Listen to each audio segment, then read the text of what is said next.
अगला प्रश्न है 126, 144 का मासा यानी महत्तम समावर्तक इनमें से कौन सा होगा। तो हम 126, 144 और 180 का मासा निकालना है हमें। तो हम सबसे पहले इसके गुणनखंड कर लेंगे। 2 से डिवाइड हो रहा है, ये 2 छक्के 12, 2 तिया 6। अब ये 2 से डिवाइड नहीं होगा, 3 से हो जाएगा।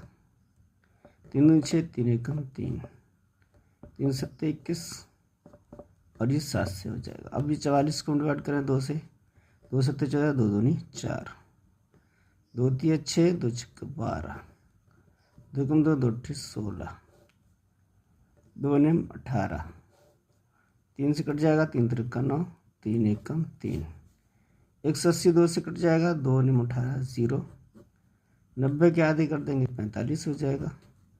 अब ये 2 से नहीं डिवाइड होगा, 3 से करेंगे, 3 एकम 3, 3 पंजे 15, 3 पंजे 15 और 3 नहीं होगा, 5 एकम 5। अब हमें इसका मासा निकालना है, तो फिर इसके गुणनखंड लिख लेंगे। 2, 3, 3 और ये 7। ये है 126 के।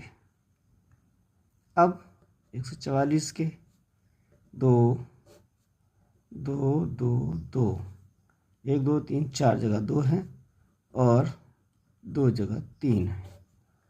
और 180 गुणनखंड कर लें तो 2 गुणा 2, 3 गुणा 3 गुणा 5। अब मासा निकालने के लिए क्या करते हैं, वो गुणनखंड लेते हैं जो तीनों में मौजूद हो। 2 आ गया तीनों में,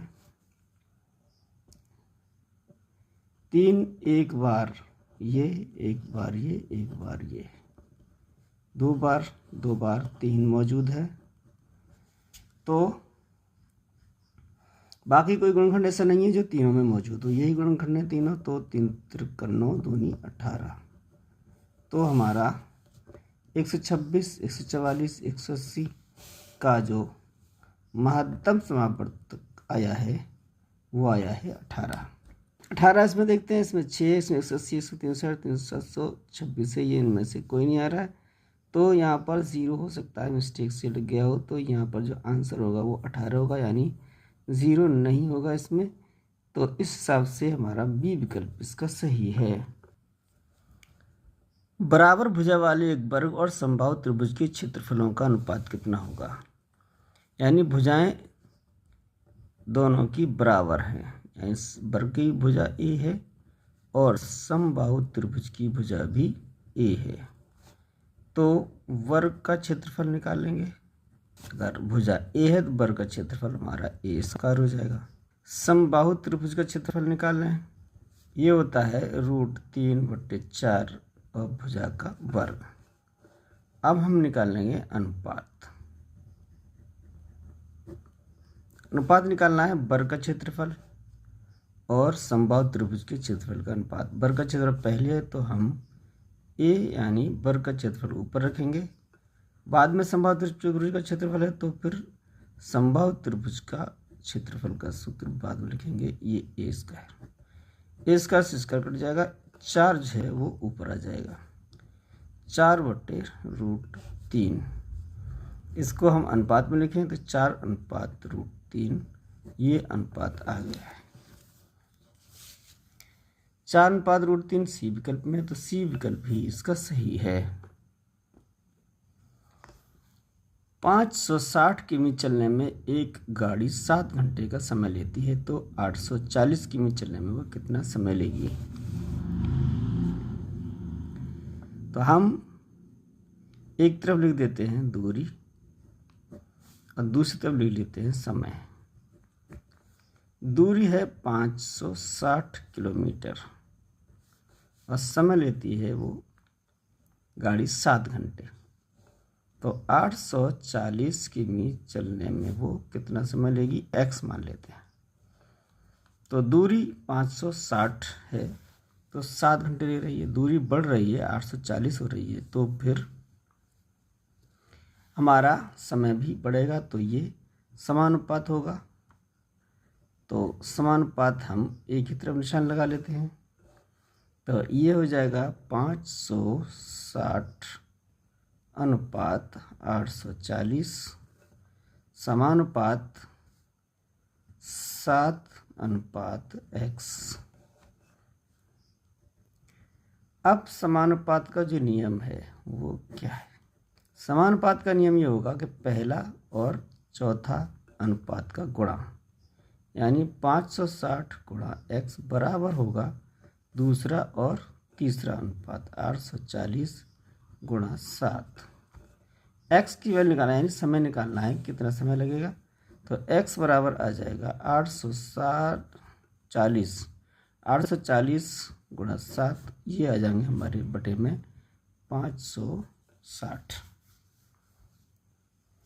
अब इसको हम कैलकुलेट करके x की वैल्यू निकाल लेंगे, वही हमारा समय आ जाएगा। 0 से 0 कैंसिल आउट हो गया, 7 8 56,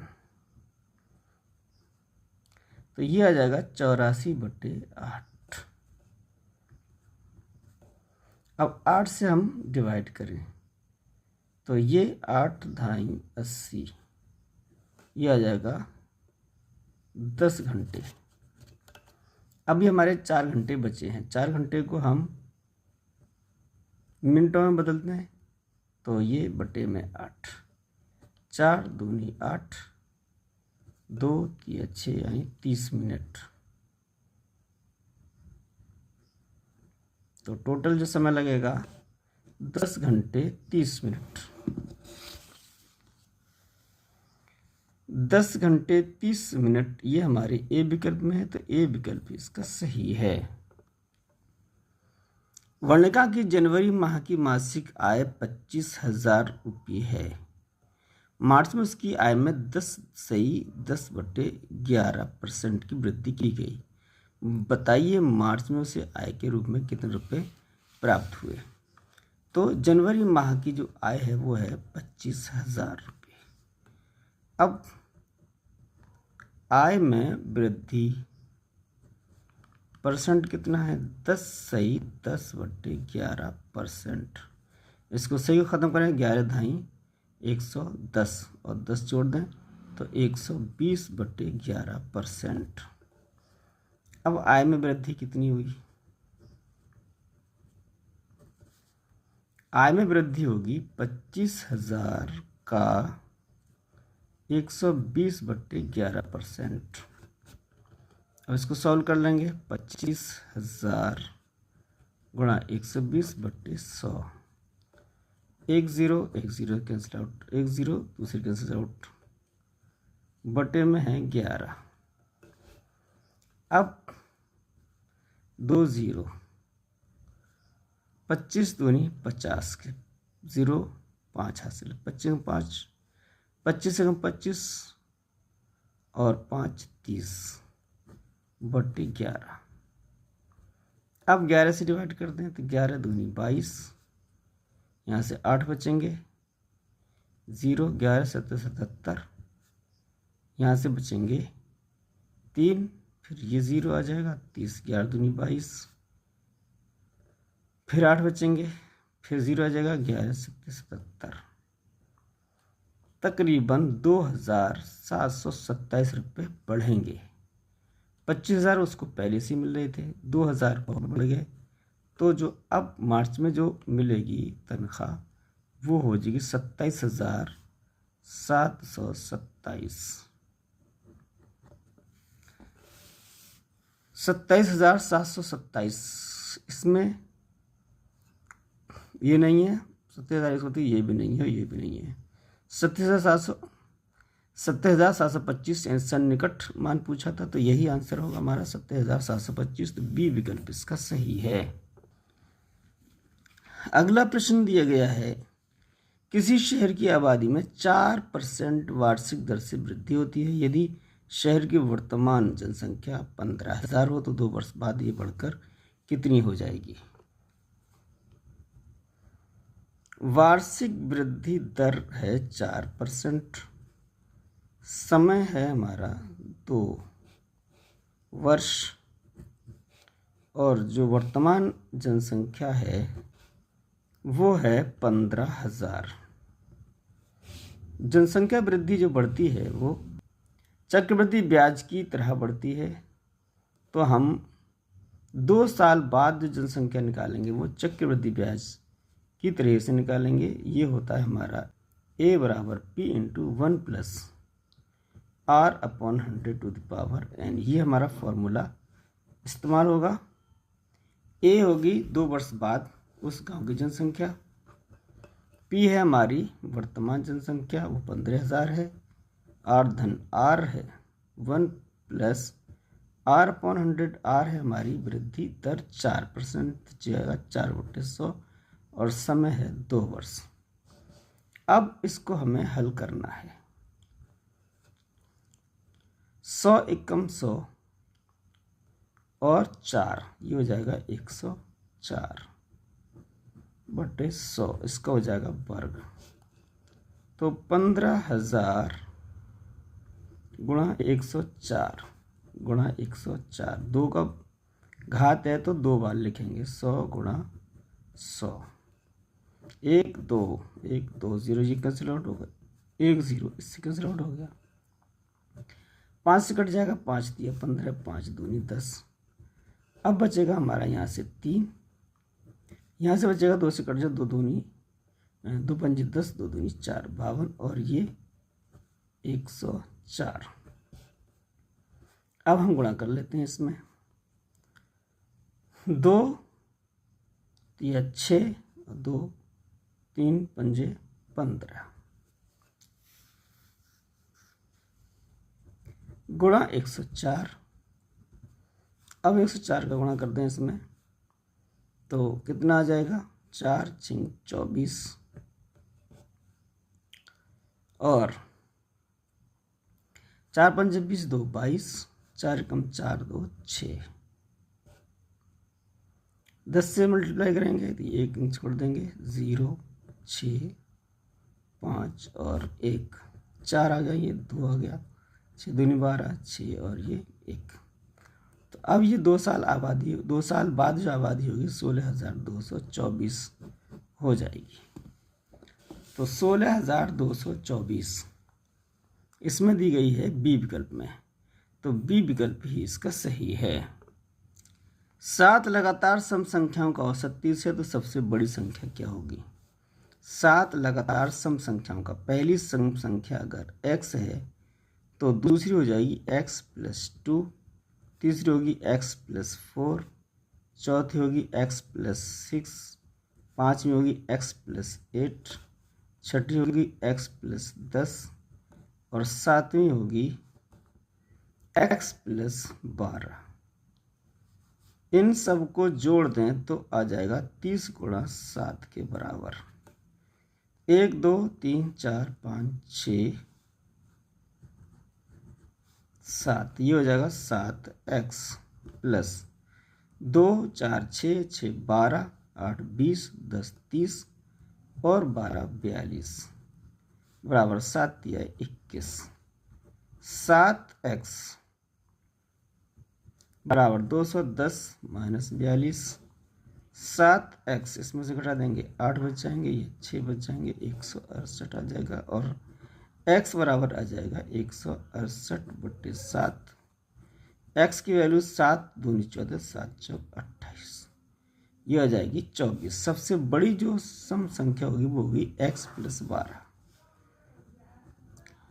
तो ये जो 7 सम संख्याओं का औसत दिया गया उनमें सबसे बड़ी सम संख्या वो हो जाएगी हमारी x प्लस 12 और x की वैल्यू हमारी 24 आई है, तो 24 प्लस 12 को हम जोड़ देंगे तो ये हो जाएगा 36। तो ये जो होगी सबसे बड़ी संख्या 36 होगी। 36 बी विकल्प में है, तो बी विकल्प ही इसका सही है। यदि 10% की हानि पर बेची गई वस्तु का विक्रय मूल्य 720 है तो वस्तु का क्रय मूल्य कितना होगा? तो अगर हम मान लेते हैं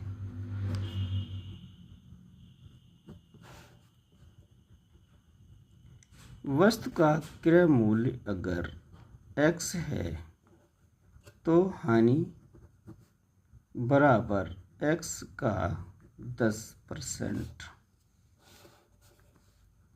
x गुणा 10/100, 0 0 कैंसिल हो गया, तो x/10।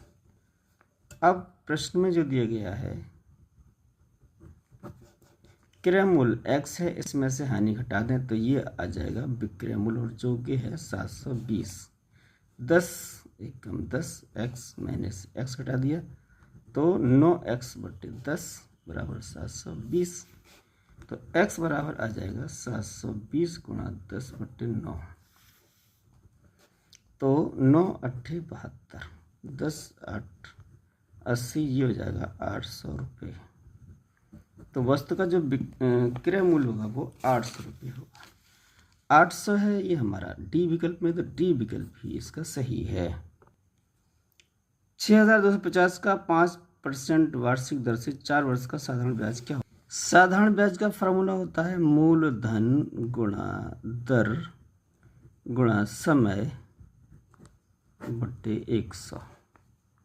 मूलधन है 6250, दर है हमारी 5% और समय है 4 वर्ष बटे 100। 1 0 से ये 0 कैंसिल आउट हो गया, 5 से ये 10, 5 दूनी 10 और 2 से ये 4, तो हमारा बचा है 625 गुणा 2, 2 पंजे 10, 2 दूनी 4 और 1 5, 2 छक्का 12, ये हो गए 1250 रुपये साधारण ब्याज। 1250 हमारा बी विकल्प में, तो बी विकल्प इसका सही है। 59वां प्रश्न, यदि 12 मजदूर किसी दीवार को 6 दिनों में तैयार कर सकते हैं तो कितने दिनों में 8 मजदूर इस दीवार को तैयार कर लेंगे? तो इस तरीके से हम सवाल करते हैं, मजदूर एक तरफ लिख लेते हैं, दिन एक तरफ लिख लेते हैं। 12 मजदूर हैं, उनको 6 दिन लगते हैं,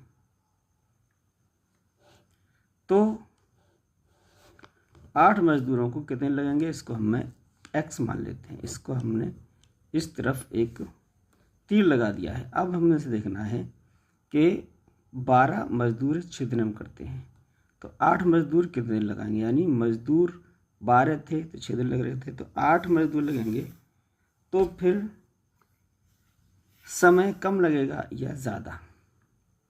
मजदूर घट रहे हैं तो समय जो है बढ़ेगा, यानी ये विलोम अनुपात है, एक चीज़ बढ़ रही है तो दूसरी चीज़ घट रही है, तो विलोम अनुपात जो है हमारा, विलोम यानी उल्टा निशान तीर का लगा देंगे, तो ये विलोम अनुपात है। इसमें हमारा क्या हो जाएगा 12:8 अगर हम लिखते हैं, तो इसको समानुपात करने के लिए तीर की तरफ का जो निशान 9 की तरफ के 12 है, तो फिर x को हम ऊपर ले लेंगे, यानी x का अनुपात x 6 से ले लेंगे।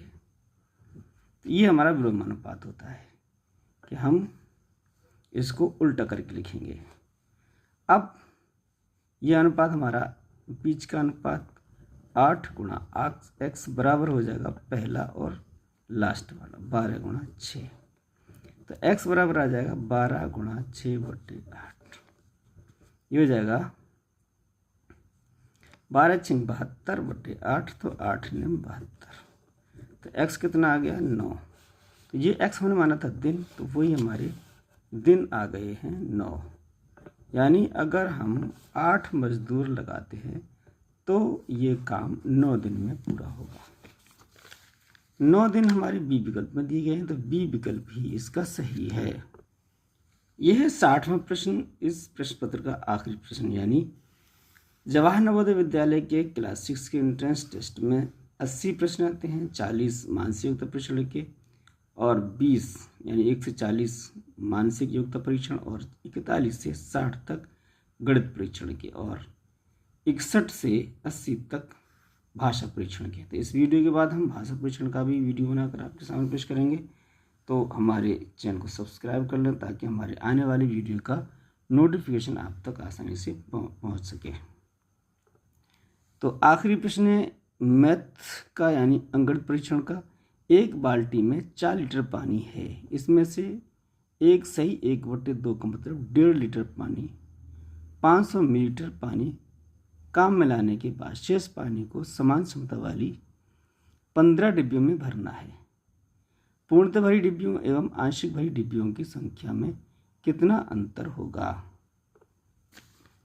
एक बाल्टी में 4 लीटर पानी है, इसमें से 1/2 लीटर और 500 मिलीलीटर पानी काम में लाने के बाद शेष पानी को, तो हमारा 4 लीटर पानी का मतलब 4000 मिलीलीटर, यानी 1 लीटर में 1000 मिलीलीटर होते हैं।